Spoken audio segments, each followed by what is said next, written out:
નમસ્કાર મિત્રો આપની સાથે હું છું પિનલગીરી ગોસ્વામી। આજના મહત્વના સમાચારમાં સૌપ્રથમ વાત કરીશું ગરમીની।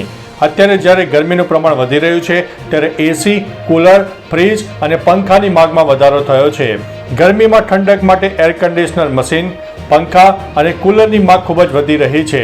અમદાવાદના વેપારી સંઘના મેઘરાજ ડોડવાણીના મતે કુલર અને એસીની માંગ લગભગ બમણી થઈ ગઈ છે। પંખાની માંગ પણ ખૂબ વધી છે। તેમના મતે અમદાવાદમાં ગરમીમાં હવે એસી વગર રહેવું લગભગ અશક્ય બની ગયું છે, ત્યારે કંપની કે ફેક્ટરીઓમાં ઠંડક માટે કુલરનો ઉપયોગ પણ થઈ રહ્યો છે। મિત્રો, અન્ય મહત્વના સમાચારની વાત કરીએ તો આતંકવાદી રાણાએ કોર્ટમાં અરજી દાખલ કરી છે। મુંબઈ હુમલાના માસ્ટર માઇન્ડ આતંકવાદી તહવ્વુર રાણાએ જે NIA રિમાન્ડમાં છે તેણે કોર્ટમાં અરજી દાખલ કરી છે। રાણાએ પટિયાલા હાઉસ કોર્ટમાં અરજી દાખલ કરીને પોતાના પરિવાર સાથે વાતચીત કરવાની માંગ કરી છે। આ અરજી પર કોર્ટે NIAને નોટિસ ફટકારી છે। કોર્ટે 23 એપ્રિલે રાણાની માગણી પર સુનાવણી કરશે। મિત્રો, અન્ય મહત્વના સમાચારની વાત કરીએ તો મોરારી બાપુએ કરી છે મોટી જાહેરાત। જમ્મુ અને શ્રીનગર વચ્ચે રામબન વિસ્તારમાં વાદળ ફાટવાની દુર્ઘટનામાં 8 લોકોના મૃત્યુ થયા હતા। હવે મોરારી બાપુએ મૃતકોના પરિવાર માટે 2 લાખની સહાયની જાહેરાત કરી છે। દરેક મૃતક પરિવારને 25,000 રૂપિયા લેખે કુલ 2 લાખ રૂપિયાની સહાય આપવામાં આવશે। શ્રીનગરમાં હાલમાં મોરારી બાપુની રામકથા ચાલી રહી છે। કથાના મનોરથી અરુણ શ્રોફ છે।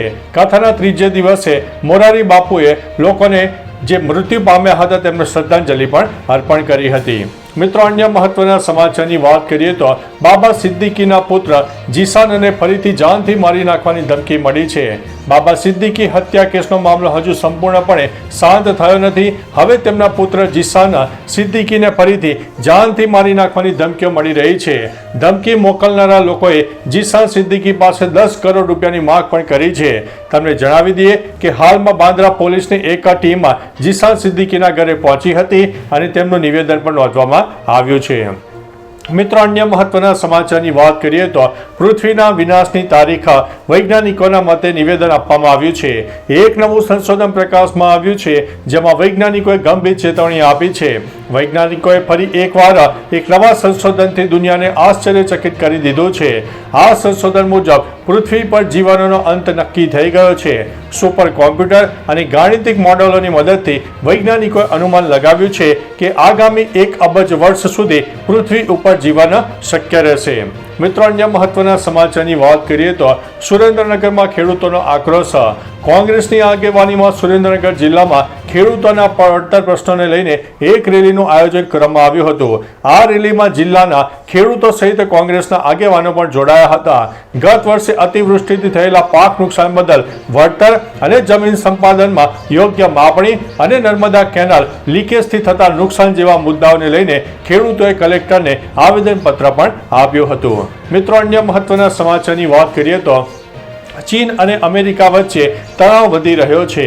ચીન અને અમેરિકા વચ્ચેના સંબંધોમાં કડવાશ વધી રહી છે। ચીને સોમવારે જાહેરાત કરી હતી કે તે હોંગકોંગ સંબંધિત બાબતોમાં ભૂમિકા ભજવનારા US કાયદા નિર્માતાઓ, અધિકારીઓ અને NGOના વડાઓ પર પ્રતિબંધો લાદશે। માર્ચમાં અમેરિકા દ્વારા 6 ચીની અને હોંગકોંગ અધિકારીઓ પર પ્રતિબંધો લાદવાના જવાબમાં આ નિર્ણય લેવામાં આવ્યો છે। અમેરિકાએ આ અધિકારીઓ પર આંતરરાષ્ટ્રીય ગેંગની સ્વાયત્તતાને નબળી પાડવાની પણ વાતો કરી છે।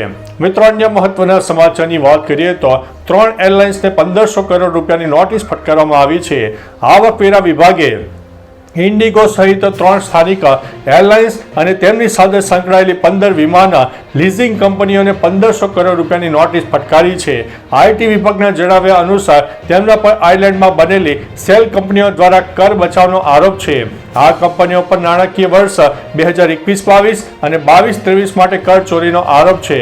જો કે કંપનીઓ એ જવાબ આપવાની હવે રાહ જોઈ રહ્યા છે। મિત્રો, અન્ય મહત્વના સમાચારની વાત કરીએ તો ઓનલાઈન ગેમ્બલિંગનું પ્રમોશન કરતા 2 ઇન્ફ્લુએન્સરની ધરપકડ કરવામાં આવી છે।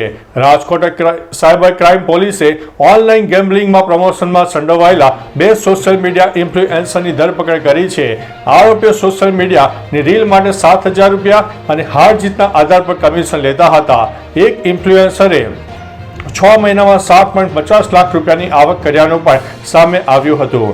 મિત્રો, અન્ય મહત્વના સમાચારની વાત કરીએ તો સુરતમાં હેલ્મેટ વગરના લોકોને 5 કરોડનો દંડ ફટકારવામાં આવ્યો છે.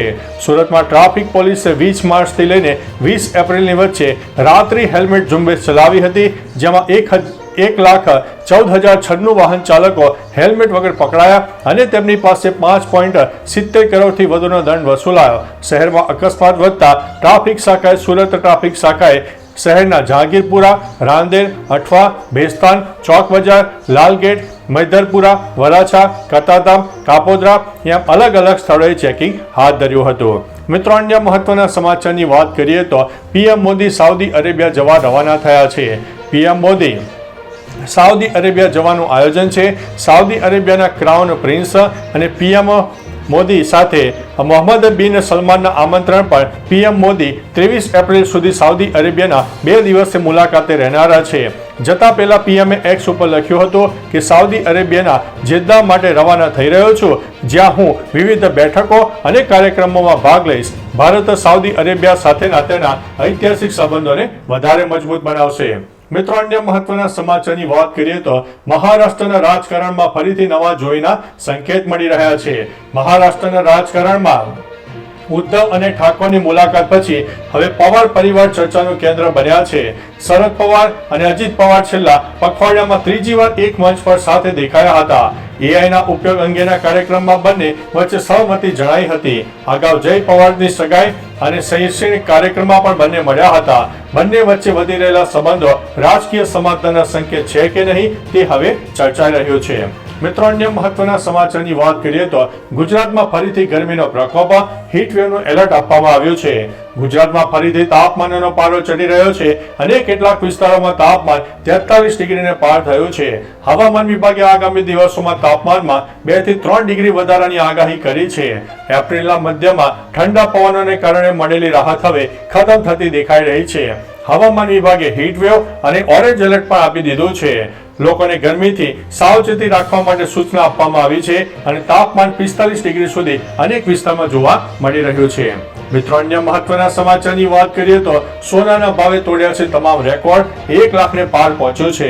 લગ્નની સિઝનમાં સોના અને ચાંદીના ભાવ આસમાને પહોંચી ગયા. ટ્રમ્પના ટેરિફ અને ડોલરમાં ઘટાડો અને આર્થિક મંદીના ભયને કારણે સોનાના ભાવ આસમાને પહોંચી ગયા.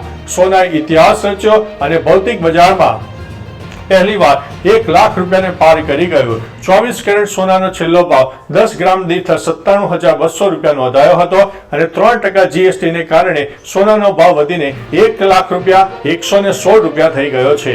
તો ચાલો મિત્રો, ફરીથી દેશ અને દુનિયાના સુપરફાસ્ટ સમાચાર લઈને મળતા રહીશું. ત્યાં સુધી અમને રજા આપશો. નમસ્તે.